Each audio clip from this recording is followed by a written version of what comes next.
सो hi guys, now इस video में हम बात करने वाले हैं Codeforces problem B educational round div two maximum cost deletion. एक इजी प्रॉब्लम थी।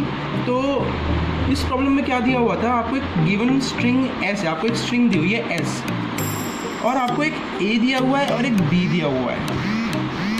तो आपको एक स्ट्रिंग दी हुई है सपोज, और वो एक बाइनरी स्ट्रिंग है 1 0 0 1 0 0 1 1 1। ओके, तो आपको आप क्या कर सकते हैं, आप इस स्ट्रिंग में से एक पर्टिकुलर लेंथ की स्ट्रिंग डिलीट कर सकते हैं जिसमें सेम कैरेक्टर हो, लाइक दिस दिस दिस।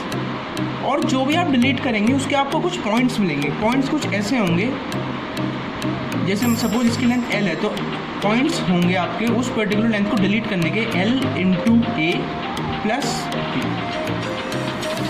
तो ऐसे ही आपको डिलीट करते जाना था स्ट्रिंग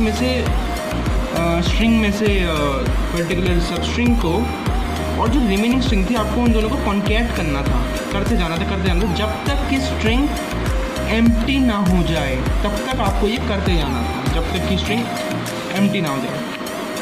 तो एक ये क्वेश्चन था प्रॉब्लम दी। तो अब इसे अप्रोच कैसे करना था।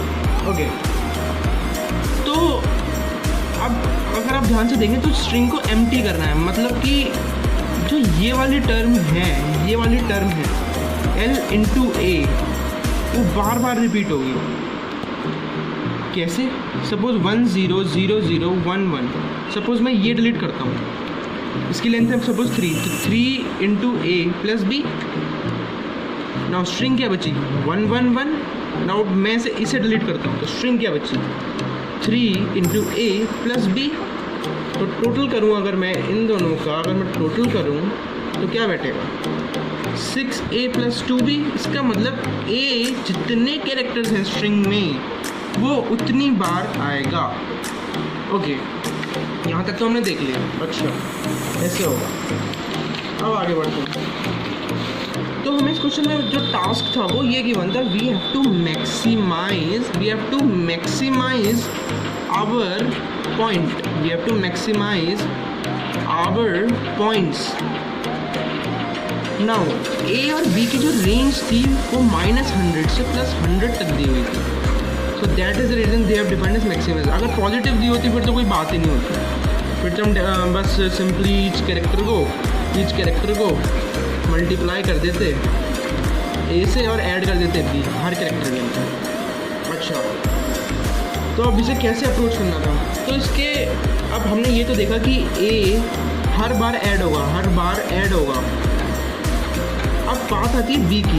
तो suppose B is greater than 0। Suppose B is greater than equal to 0। इस केस में जो ऑप्टिमल आंसर होगा वो होगा कि आप हर कैरेक्टर को ईच कैरेक्टर को स्ट्रिंग के डिलीट करो और पॉइंट्स गेन करो a प्लस बी। तो मैक्सिमम हो जाएंगे a plus B into N. इस वाले नंबर 1 केस में ये आपके मैक्सिमम आंसर हो जाएगा।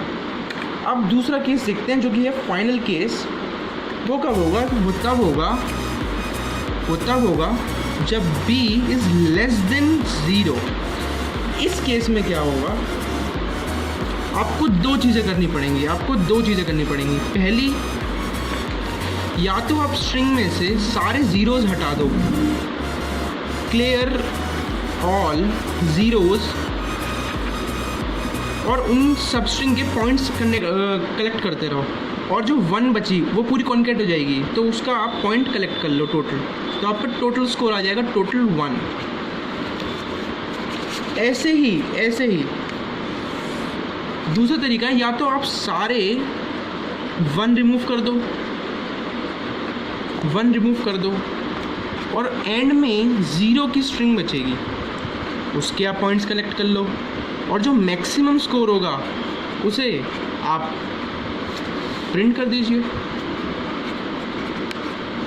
तो इसका बेसिक सा एक तरीका था कि आप सिंपली एक फॉर लूप चलाइए फॉर i इक्वल टू 0 से लेके for i less than n तक, और चेक करिए कि if si not equal to si+1 तब काउंट ++ कर दीजिए। बस इतना करना था, इतना कर दीजिए। तो ऑलरेडी हमारे आंसर में स्टोर है n इंटू ए। अब b पे डिपेंड करता है b कितना स्टोर होगा हमारे आंसर में। तो बस आंसर में जो हमारे स्टोर होगा वो होगा काउंट बाय 2 + 1 इंटू बी। ऐसा मैं क्यों कह रहा हूँ, इसकी एक रीज़न है। Why I am saying like this, उसका भी एक रीज़न है। वो ये कि मान लीजिए स्ट्रिंग है 001 0011, तो यहाँ पे कितना काउंट आएगा जब चेंज होगी स्ट्रिंग, आपको काउंट करेगा 1 2 3, तो आपको काउंट में स्टोर होगा 3। तो आप ऐड करेंगे 3/2 + 1 इंटू 3 तरीके के चेंजेस आएंगे और 3 टाइप की स्ट्रिंग है। ये पूरी जो कलेक्ट हो जाएगी, जब आप ये रिमूव कर देंगे ये हो जाएगी 00 पहली स्ट्रिंग, दूसरी स्ट्रिंग हो जाएगी ये 00, और जब तीसरी स्ट्रिंग बचेगी 111, तो ये आपको ऐड करनी है। So that is the final answer. Thank you. Please